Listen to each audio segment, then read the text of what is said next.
We've had a lot of things happen in the economy over the last 6 months that people, that I feel like are getting swept under the rug that are, that we're going to talk about today. And the private reserve account is ultimately the discussion, the topic of point. But again, my job is to bring information to the table to where you guys can make sure that you're ahead of information. Remember 2007, 8, and 9? Do you feel like that if people would have been more informed of what was happening out in the world, that they could have made better dynamic decisions, meaning they could have pivoted in ways to where they could have helped mitigate some of those mistakes? I believe so. I believe when you get good information in front of great people, they make even better decisions. I don't think that the public is as foolish as some, as people would make them out to be. Why? Because I shake hands with people every day and I get to meet good folks like you, as well as, I know that when we're equipped with information, we get the results that we want. So let's talk about what's been happening out in the world, because it's interesting. It's a little bit like the Wild Wild West. But remember when we talked about, recently, to where there's some major banks that have been failing. You guys remember what those banks were? We had three major banks fail within the last couple of months. The first bank was, of course, First Republic Bank. We had Signature Bank as well as Silicon Valley Bank. Those are major banks, by the way, big players. These are not small credit unions. These are not regional banks. These are large players. Now, how did we get here? What happened is really the question. Why are banks going under? Very simply, what happened is they made investments and choices under different interest rates. We used to have a time to where rates were north of what, or lower than around 2%, right? There was a time to where prime was zero. And they bought and made choices based on those lower rates. As rates have increased, some of those assets that they bought have become more expensive. And they spent billions of dollars in those assets. And if rates continue to go up and your liability, you only plan for, that rate to be, 2 or 3%, it goes up as high as 7.5%, you've got a math problem. And what really happened is you had companies that are very profitable. They're very good at making dynamic decisions. And they tried to go in and access the money all at the same time. If you don't have, as a bank, the cash on hand, you've got to liquidate money. And if the money that you have to liquidate is toxic or non-performing, again, you've got a math problem. The math doesn't work. You don't have enough resources to support those payouts. And that's why we've seen some bank payouts. But what's really interesting about that, and why I bring it up, is that did you guys know that the FDIC stepped in and the Federal Reserve when Citibank bought Silicon Valley Bank? Were you guys aware that they cut a deal to where they could buy those assets at a reduced cost? And guess who funded that deal? It was the FDIC. Remember bank bailouts in 2007? Well, technically, because they made those deals outside of or inside of closed doors, they didn't have to publicly announce that they had bailed out banks. Well, if it walks like a duck and it talks like a duck, and the same thing that's happening, right? That's what I'm talking about, is they're not telling us the full story. But technically, because they did it behind closed doors, it was not a bank bailout. So that's the first thing that I wanted to talk about today. Not only did those three banks fail, but we've got 27 banks that are they've been downgraded as an institution. You've got banks that are now negatively rated, meaning that the assets that they hold from a depositor's point of view and the assets that they hold as a bank itself can no longer support the amount of deposits that are out and lent to other individuals. And then we've got a lot of them out of those 27 that are currently under review. So that means the government and these rating systems, right, the companies that evaluate these banks, they're hyper aware of what's going on. And yet, what do we not see that's being told on the news, right? The major sources of information for most people. They're not talking about 27 banks that are currently negatively rated, that are being downgraded, or that are currently under review. We've also got the U.S. economy. This was a pretty large one. Were you guys aware that the U.S. economy got downgraded as a creditor? I hope you did, right? We talked about this, 3-4 weeks ago? That's something that was kind of swept under the rug. Why are we being downgraded as an economy? Because our GDP, gross domestic product, effectively our financial wherewithal as a country is not being seen, today as good as we were in the past. We're downgraded as a country. That means that they're less faithful that we will come good on the obligations that we currently owe. We've also got inflation. Inflation's been a hot topic. I remember to where those numbers, like if we look at the former numbers. They got as high, they crept up into, double digits, maybe as close to 11%. I think today it's relative to about 6% according to the CPI index, which is a fancy word for, how they determine the inflation on the dollar. But what they're not talking about again is that, did you guys know since 2020 that, and I'm reading my notes here so that I can get this right for you guys, that the US has printed nearly 80% of all the money that's in circulation today. Every dollar, every US dollar that was that's in circulation today was printed within the last 3 years. So I feel like I screwed that up. So I'm going to say it again. So since January 2020, the US has effectively printed 80% of all of its money that's currently in circulation. Do you think that we're going to have an issue with inflation if we've got 80% of the money that's in circulation that was printed within the last 3 years? For anybody that knows of when the country was established, we became a country, right? We declared our independence from Britain in 1776. That was, of course, the 4th of July in that time frame. But within 3 years, we printed 80% of the money. That's crazy. We have been a country for a very long time, right? So we've got a lot of things that are working, a lot of indicators, a lot of, challenges that are out in the world that are telling us that things are happening. That's the reason why I wanted to bring this up, so that you could be hyper aware of what's happening out in the world, because these things are connected. The US is a global economy, which is neat, right? You think of all the tech that we can use today versus what we, used in the past. Today is dramatically different than where we were in 1776, right? There's no longer the horse and buggy. So it's good to know where we currently are as a country. We're also going to talk about our tax situation, because we haven't even talked about taxes. We've been talking about inflation. By the way, how are they handling inflation? They're increasing rates. Why do they increase rates? Because it helps offset inflation. So now you've got a real estate market to where they're being priced out based on where rates are. And if buyers are priced out based on rates, that means that people are selling real estate have to do what? They got to sell their real estate for a lot less. So there's two conversations happening on the aisle. And I'm not saying there's going to be a real estate crash, but I do know that there's going to be significant economic change. And I've looked into my crystal ball and I don't know what's going to happen, but I do know preparation is what's needed for today. And that's the conversation today, is all about being prepared for the opportunity that's going to happen.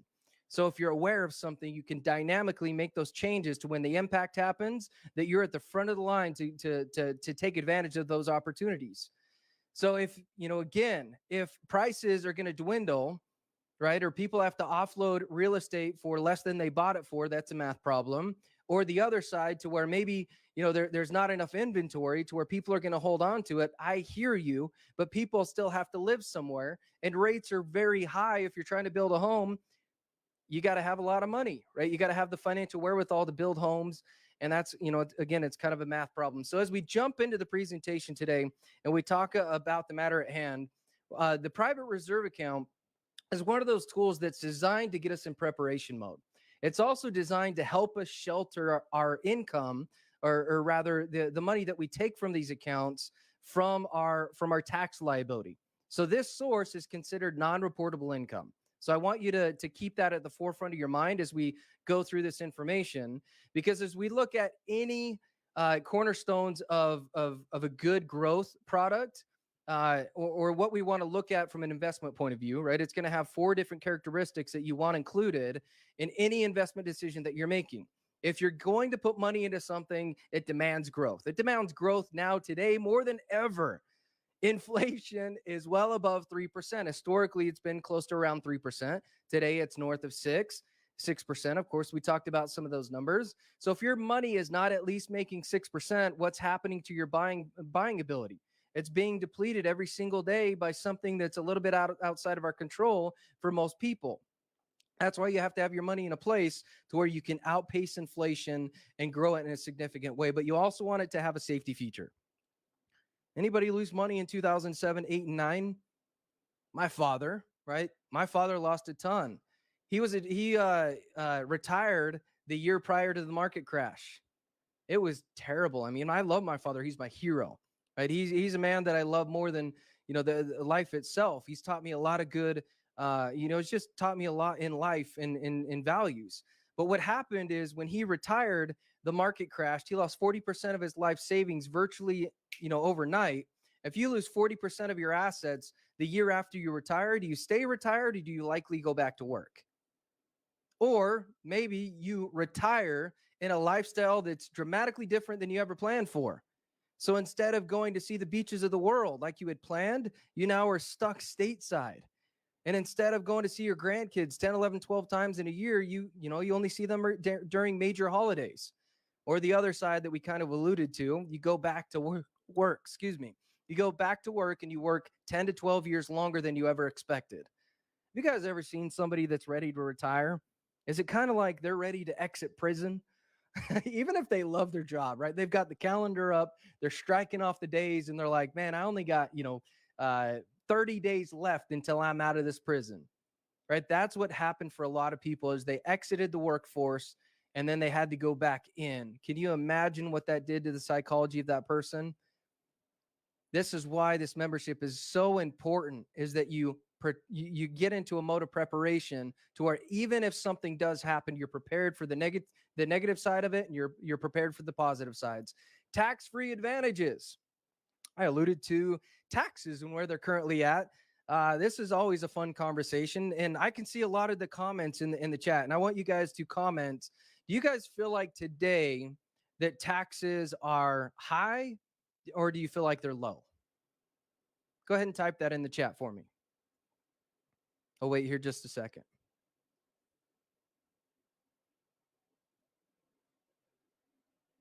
Maybe I wasn't clear in what I was asking, but high and getting higher, right? So if we feel like taxes are high, I want to share with you where taxes have been throughout history, because this is always something that's blown my mind when I started to look into tax rates and where they've been throughout history. We're in the lowest tax rates that we've seen in almost 80 years. World War II, when we exited the World War II, tax rates were as high as 94%, depending on your income. So we've had much higher tax rates in the past than we have today. But we've got something very different today that we didn't have back in the past, or we had it after we exited World War II. Why? Because we spent a lot of money to protect the country. That's what you got to do, right? So you pay taxes to get, to pay down the debts and obligations. And now we're at a point to where we're, from a tax perspective, we owe, or excuse me, as a debt perspective, we owe 31 or around $36 trillion as a country. So if we owe $36 trillion as a country and our taxes are at the lowest that they've been in almost 80 years, you can see, again, we've got a math problem. So taxes are likely going to go up. And that word, a trillion, gets thrown around, I think, more, it doesn't get the depth that it deserves. Is anybody familiar how long that it takes to count from 1 to a trillion? It takes 31,000 years, technically 31.7 thousand years, if you started from today and attempted to count to a trillion. And we have 36 of those bad boys. So if you don't think that taxes are going to go up in the future, I invite you to do a little bit of math. That's where it gets interesting. So protection. You also, if you're going to grow money, you want to make sure that it's going to pass on to the generation that you want it to. Far too often do we have people, unfortunately, out in the world that aren't privy to information, that will make mistakes of growing money, right? They do all the hard work of growing money. They pass away. They don't have a will in place or a trust, right? If you really want to be at the top of your game, get a trust, and that money ends up going to places that it shouldn't. It gets sucked into probate, and that money goes to places that you don't want it to be. So you want to make sure that it's protected. So as we go through this and we look at the demographics of life, right? Forbes talks about how we're in the greatest retirement crisis in the history of the world. And you guys see this out in the world as much as I do. It's not that people are retiring younger, they're retiring older. So is it quite possible that the system that most people are using to get to retirement is failing them? I think so. You can look at the results. In coming decades, we've got millions to retire into poverty, right? They're going to be too frail to work and too poor to retire as the new normal. I don't want that normal. I'm sure you guys don't as well. That's why you're a part of this membership. I don't know anybody, if you ever talk to somebody that's getting ready to retire and, they're preparing things and they're kind of in the mindset to where, well, I'm going to spend less in retirement than I did in my working life. You guys remember college? I do, right? Going to college, you're eating beans and rice, right? You're probably not eating as well. Your lifestyle is definitely not as good as it was later on in life. Who wants to spend their retirement years like they did in college? I don't want to downgrade when I get to retirement. And I know you don't want to either, because you've delayed some things right at the front side of your life to where you can go and experience some amazing, go and experience the world at the back end of your life. There's people that have delayed going on trips during their working years to where they can save enough money to where they can go and do that fantastic stuff at the end of their when they get into retirement. Now, I would invite you to do both and, kind of have your cake and eat it too along the way. That comes with planning. I believe and we as a company believe in what? Not only leaving that legacy, being a part of living that legacy as well. So don't forget to have fun along the way. We're going to teach you how to do that. And why did this happen? Pensions were something that companies used to offer on a very regular basis. In fact, 60% of pensions were offered in working in companies back in the 1980s. You fast forward to 2016, and only 4% of companies are offering pensions. Now, why did we get, ultimately, where did the shift happen? It was the 401k. The 401k, I mean, if you think about pensions, the agreement there is you work with the company for a set period of time, so 10, 20, or 30 years. They thank you for your service and your loyalty, and then they give you what? A guaranteed income payout for the remainder of your life. And of course, they gave you that gold watch too, and they thanked you for your service. Now, what happened, and the reason why we shifted from from pensions to the 401k system is because there was mismanaged pensions to where there wasn't enough money to pay out those pensionees. And if you don't have enough money to pay the pensionees, again, you got a math problem. And that's where they started to switch to the 401k program, because it's now up to the individual, not the company's responsibility to make sure that you can retire. And I've had calls over the last couple of days to where they're like, man, you guys really don't like 401ks. And I do like 401ks as a growth tool, but do you know if you have the good kind or the bad kind? Because that matters, just like any investment decision. Just as if you were to have life insurance, if you were going to buy a car, if you owned a home, you have a good home or a bad home, right? If you have a bad home, you hate real estate. Do you have a good car or a bad car? If you have a bad car, you hate cars, right? So you got to know if you have the good kind or the bad kind, the kind that's ultimately built for your success and not for the success of the manager of the account, which we'll get to here in just a few minutes. But the truth is and it's ugly, right? Is that the 401k is a lousy product and a financial flop. You've got a lot of articles here that talks about how their retirement dreams will disappear within 401ks. That was a segment that was aired by CBS News. Is your 401k a total scam? That was written by Forbes.com. The retirement gamble. In my opinion, this is this is something that everybody needs to watch. I highly recommend that you take a picture of this. You go to YouTube and you watch how they talk about this failed experiment, pbs.org. It's a really good segment. It talks about some of the inner workings of these accounts and where ultimately a lot of, not so good things happened. I call it fraud, but they call it not so good things, right? It depends on the way that you look at it, but it's really for three major reasons. And one is stock market risk. 401ks, they are absolutely great growth tools, but timing the market is almost impossible. So you got to have enough money in different places to offset if your timing's bad when you get to retirement. Just like my father, his timing wasn't very good. He retired 1 year, lost a ton of money, went back to work the prior year. Ultimately, that was due to poor planning. The second part, which is a major factor here, is hidden and excessive costs. You could have programs that have up to 30% in fees. Were you guys aware that every percent in fee that you have in any investment will cost you around a decade's worth of income? So if you've got 3% cost on your 401k, that means you're going to lose 30 years of income that you're paying somebody, whether they do their job or not. Have you ever felt like if somebody's not doing their job that you'd need to pay them? I don't think so. Right? It makes me angry to where they can lose your money, right? They can help you lose your money and still get paid for it.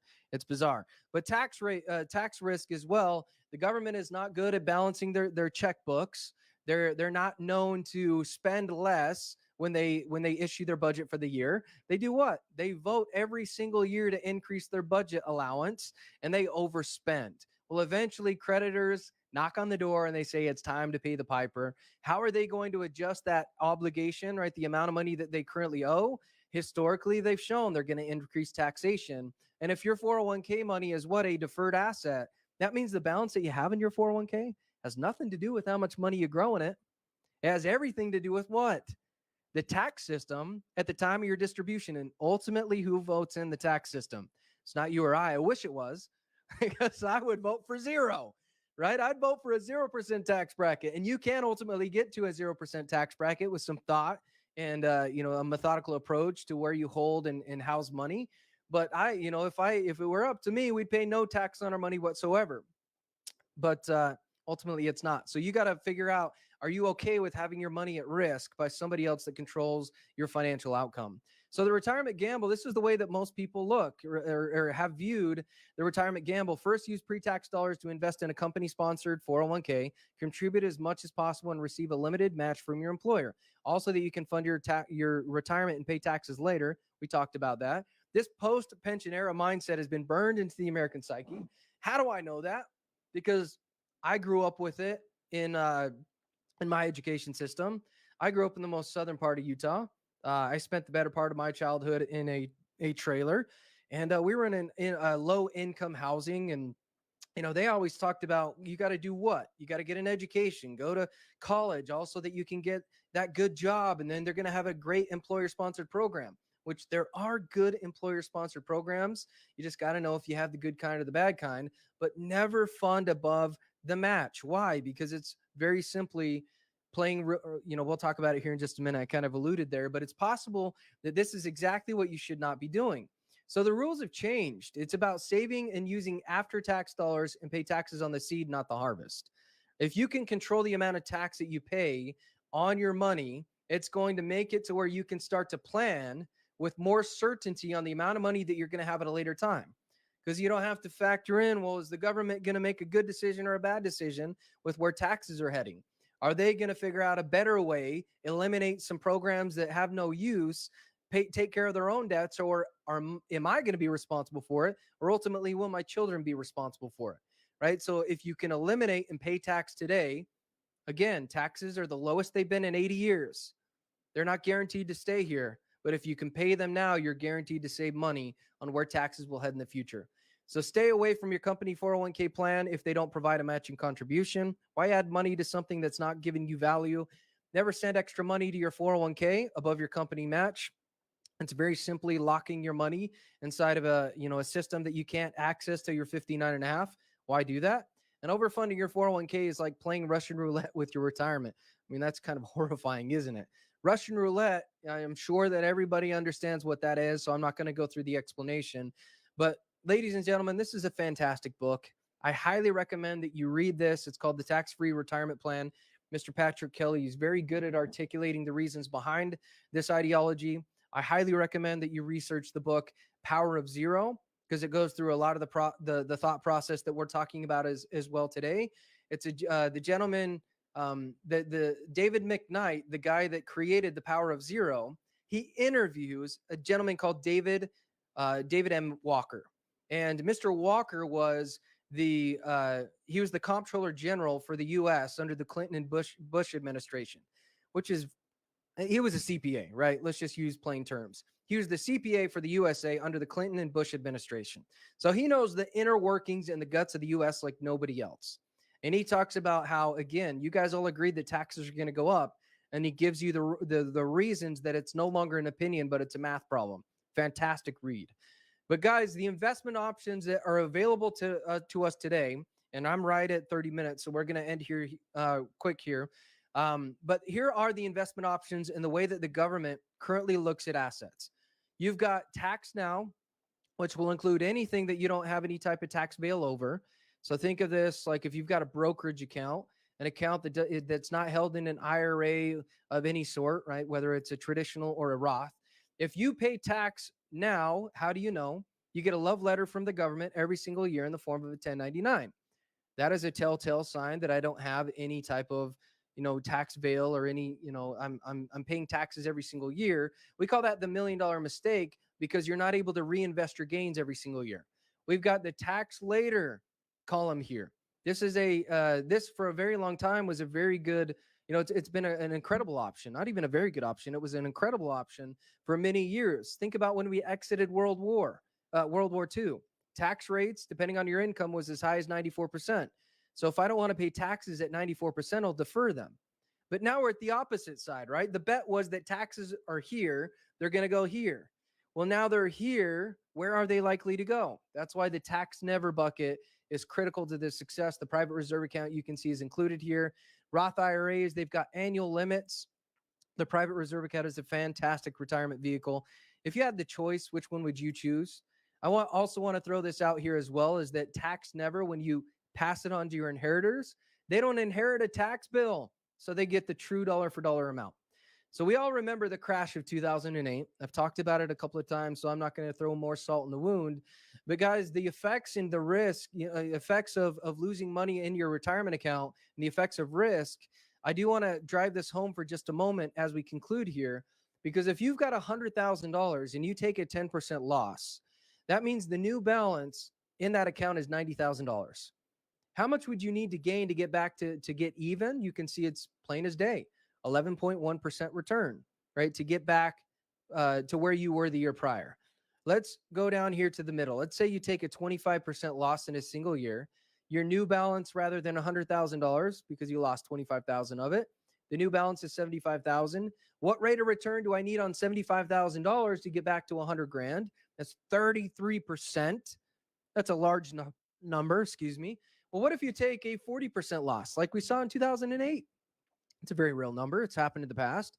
I'm not saying that it's going to happen again, but if you have $100,000, you take a 40% loss, you've got $60,000 to get back to where you were the year prior, 66.7% returns on your money just to get back where you were the year prior. Losing money matters. That's one thing that nobody talks about. They're always talking about what?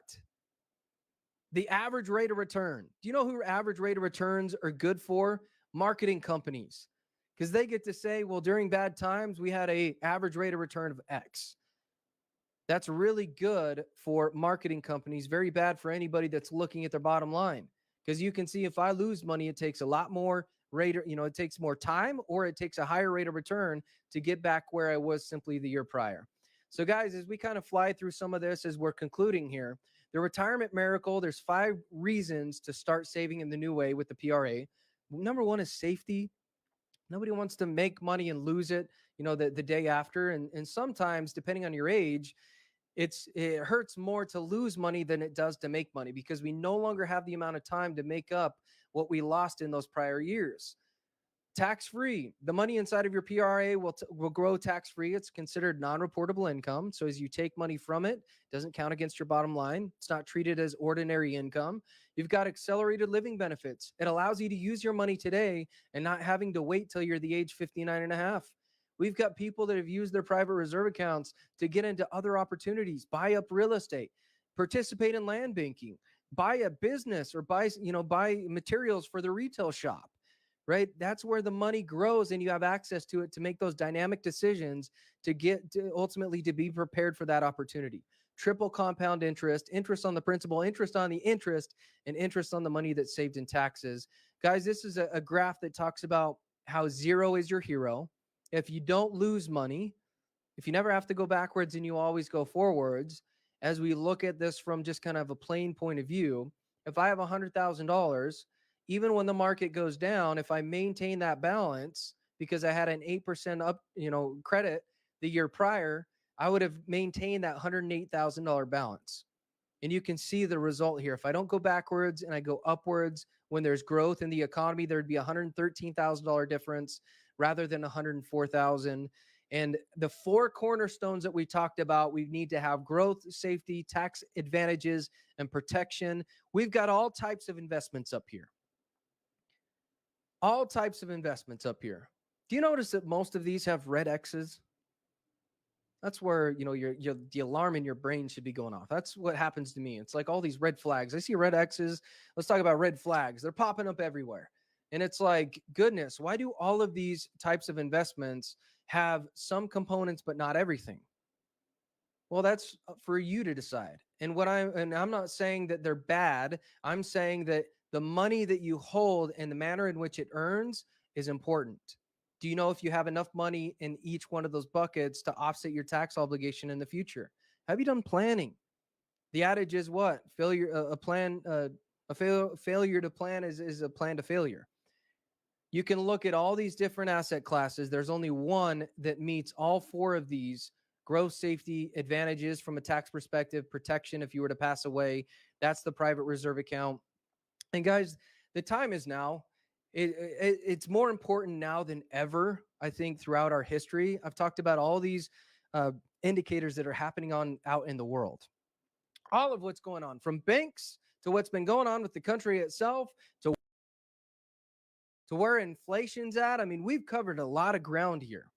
So as we kind of conclude here, the job is not to learn, life's lessons through living, right? I don't